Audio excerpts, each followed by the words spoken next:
Thank you for joining us here at VUTV. We are beyond excited to bring you this first edition of VU in Review. On this edition of VU in Review, we will be looking into what has been happening on campus and what to watch out for. I'm Mason Gleva. I'll be here with your weather. I'll have a look back at the severe weather we saw a couple weeks ago, as well as this week's current forecast. So welcome. I'm Carly Bodinas. And I am Zoe Barages.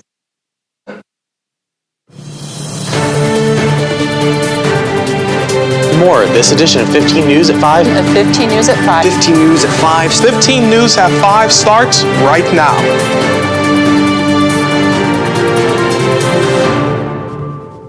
On Saturday, April 5th, Valparaiso University held its annual dance marathon from 1 to 7 p.m. The event, now in its 13th year, raises money for Lurie's Children's Hospital in Chicago, Illinois. This year's theme was Going Wild for DM. Dancers were divided into groups known as Miracle Teams, who competed in a variety of games and activities during the 6-hour event, while also learning a 7.5-minute-long dance throughout the day that they performed in full at the end. In total, 150 dancers raised $25,942.13. This event is always an exciting time for Valparaiso University. Fraternity and Sorority Life Week wraps up this week, and the Brothers of the Kappa Alpha Psi fraternity wraps up the week's activities with a Red Cross blood drive on Wednesday, April 16th. The effort will take place at the Hara Union from noon until 6 p.m. on Wednesday in ballrooms B and C, according to an Instagram post. Kappa Alpha Psi says their main goal is providing vital support for sickle cell anemia patients, and they encourage all to donate, especially students of color. For more information or to sign up, you can call 1-800-RED-CROSS, or you can go to redcrossblood.com and enter Valpo UNIV.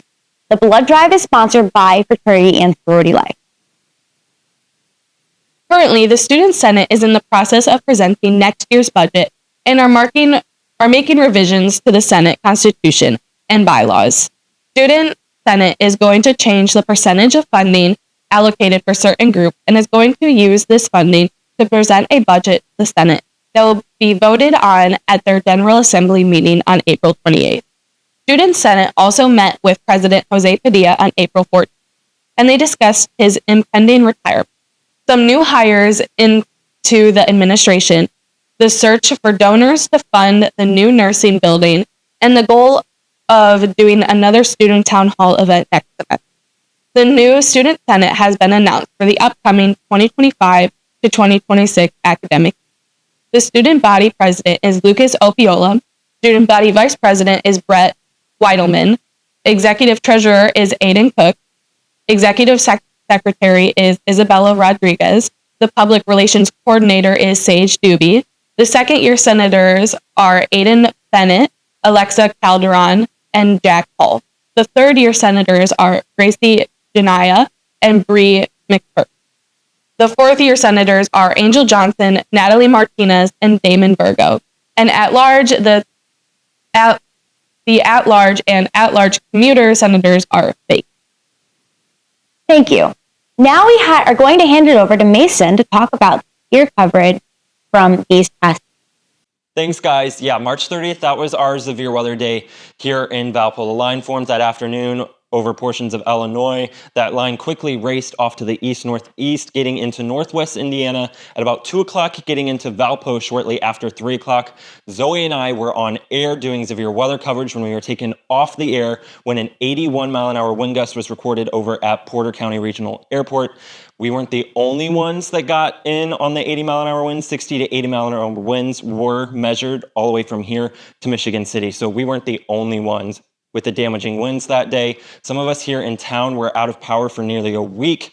The power came back on shortly after here at the studio, but at that point we were in more of that's due to more damage coverage than live coverage since the storm has passed. Not expecting any severe weather today. Here's a current look at radar. The only meaningful weather is going on over the northeast. It's kind of just a sloppy mess of a day over there. Lake effect snow, your eyes aren't deceiving you over there by Buffalo. No weather concerns here. Had some drizzle this morning. It was kind of gloomy, looked gross out, but that was about it. Some spotty showers downwind to Lake Michigan over by South Bend, Plymouth, Warsaw, Goshen. Those won't be an us issue as those will continue to roll away as the evening rolls along. Currently low, everybody right around 50 degrees, cooler on the other side of the lake where they're stuck in the 40s. I'll have more on the severe weather chance later this week in my full forecast. Easter's just around the corner, and we cannot wait. It's Holy Week this week at Valpo, and one of the more entertaining activities surrounding Easter at Valpo is the return of the annual Easter Peep Show at the Chapel of the Resurrection. Students, staff, and alumni were able to submit entries by making elaborate Bible story dioramas. Incorporating the popular Peeps Easter candy, the only rule: every character, living or dead, must be represented by a Peep. All entries will be voted on by some area celebrity judges. Winning displays will be announced after the chapel's morning prayer service on April 16th. But all entries will be displayed at the chapel through April 21st. On Tuesday, March 25th, 2025, the university announced a, quote, presidential search committee had been launched, unquote, this coming after current president Jose Padilla had a faculty no confidence vote last semester, prompting the Student Senate to release a statement shortly after, stating that they wanted their statement not to be seen as a lack of faith in Padilla, but as concerned students and faculty expressing concerns about the direction of our university. Padilla, in late January, informed the board of directors that he would be stepping down as university president at the end of 2025. 5 board directors are on the committee: John Steinbrecher, Julie Winkler, Colette Irwin-Knott, Sarah Mansky, and Paul Strazen, with 2 faculty members, Professor Sarah Gunderson of the College of Arts and Sciences and Professor Rami Musla of the College of Nursing and Health. There's also a staff representative, Carolyn Simpson from the Office of Institutional Effectiveness, and an alumni representative, Cornell Boggs of the class of 1982. In the weeks ahead, the committee will begin by selecting a search firm to assist with the search later in the process. The search committee will establish a support committee to lend support during the final stages of the search. This group will coordinate campus logistics, help engage the broader community, and welcome presidential finalists to Valpo. It will include representatives from across the university, including 2 current students. Final BYO lunch at Helgi takes place Wednesday, April 23rd. According to the university website, all students and staff are invited to gather in the Helgi Center's multi-purpose room from noon to 1 p.m. for casual conversation. The university says the idea came about as an opportunity to connect students, faculty, and staff, and to come together to advance a sense of. While sharing mealtime, you can find all the information on the university Google Calendar or by visiting valpo.edu/chapel, and then finding BYO lunch at Helgi in the news drop-down menu. The WVUR radio station held their annual Source Stock concert on Friday, April 4th at the Phi Sigma Kappa House. The event was opened by Pool Hall, a small band from the Chicagoland area, followed by The Orchard, a folk band also from the Chicagoland area. The station was exceptionally pleased with the high turnout at the event and hopes to have even more people at the concert in the following year. Further information about next year's Source Stock concert and the station itself can be found on the radio station's website at wvurthesource.com. Thanks for sticking with us. We are going to take another short break and hear again from our very own Mason Gliva about our upcoming forecast.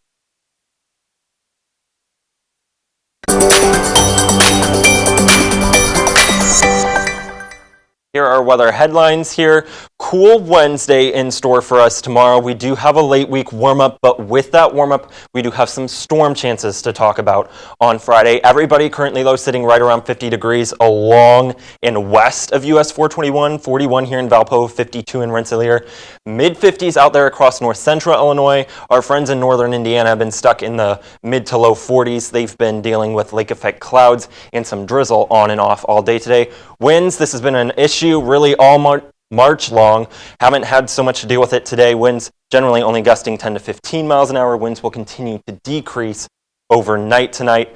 Temperatures, you probably noticed it's about 10 to 15 degrees colder today than it was this time yesterday. 11 degrees cooler than it was this time yesterday here in Valpo. Nearly 15 degrees colder in South Bend. Future wind gusts, really not expecting winds to be an issue tonight. Again, only gusting 10 to 15 miles an hour. Tomorrow, not really an issue. You can see the lake breeze here. That'll knock temperatures down for Chicago in the afternoon, but not really windy again. Wind gusts generally 10 to 15 miles an hour. And then they'll pick up again on Thursday. Warm front moves through. That also ushers in the warmer temperatures. It'll probably feel a little stickier Thursday afternoon. This is setting the stage up for the storms on Friday. Thursday evening, still breezy. Wind gusts 30 to 35 miles an hour at times. So Thursday looks breezy, and Friday will be more of the same.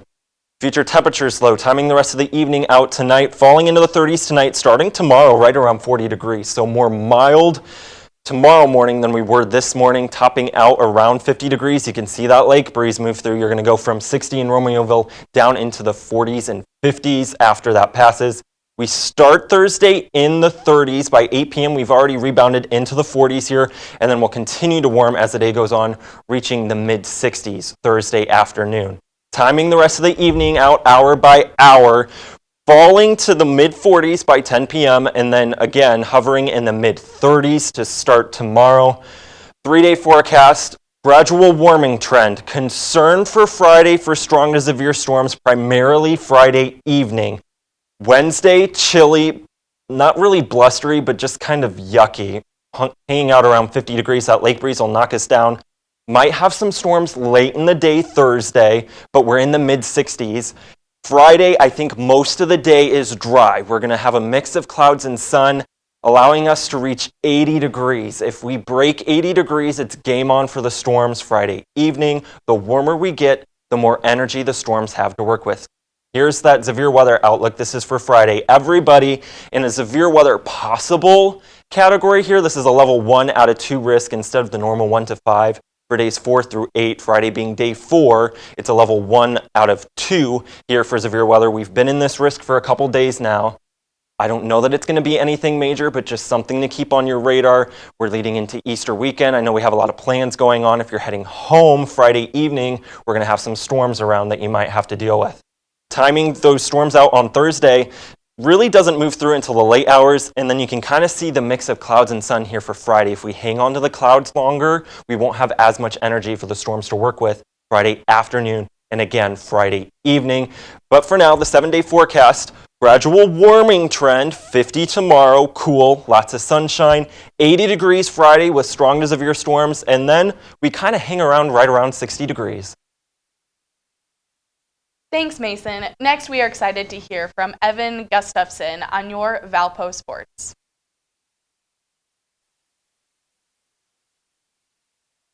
Women's basketball coach on Monday, April 14th at 9 a.m., Valparaiso University held a press conference for the introduction to the public of the 9th women's basketball head coach, Courtney Boyd. Courtney Boyd was introduced by President Padilla and the athletic director, Laurel Holzmer. Coach Boyd is excited to start as the next head coach and build a winning culture here at Valpo with the help of her coaching staff. Courtney Boyd is coming off of a winning season at Quincy University, a D2 college, and an NAIA national championship at Clark University in 2022 to 2023. Her first course of action is getting to know the existing players already established at Valparaiso and maintaining the recruiting class that is coming in her teams. Typically are quick, sound defensively, and will celebrate wins more than individual efforts. Basketball/softball over the weekend, the Valparaiso University baseball team played the Missouri State Bears on Friday, April 11th. Valpo lost a close game 4-5 on Saturday, April 12th. The Beacons fell to the Bears with a final score of 5-10 despite getting 10 hits. the Beacons couldn't overcome Missouri State's offense on Sunday, April 13th, in a high-scoring affair. Valpo lost 7-25. The Beacons hit 4 home runs in the game, with Patrick Litch, hitting 2, and Connor Gusti and Case Sullivan each hitting 1. However, this wasn't enough, as Missouri State's offense exploded for 25 runs on 19 hits. Good job, Beacons, for competing and getting better. The next series will be starting April 18th against Murray State on Friday, April 11th. Valpo's softball team went up against Illinois State and lost, but the game was close 2-1. The Beacons were limited to 4 hits in the game. The strong pitching kept them close, but they couldn't get any rallies going to get the win.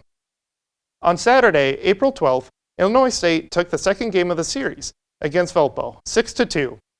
Madison Restel had a multi-hit game for the Beacons, and Caden Krug also had 2 hits and scored a run on Sunday, April 13th. Illinois State took the third game in this series with a 5-1 victory. Mac Gallagher hit a solo home run in the 7th inning for Valpo's only run. The Beacons had only 2 hits in the game and couldn't draw any walks. The Beacons showed an overall good pitching and can build off of that in the future. The next series will be against Belmont, starting April 18th. Finally, tennis. The women's tennis team had a game Saturday, April 12th, against Illinois State.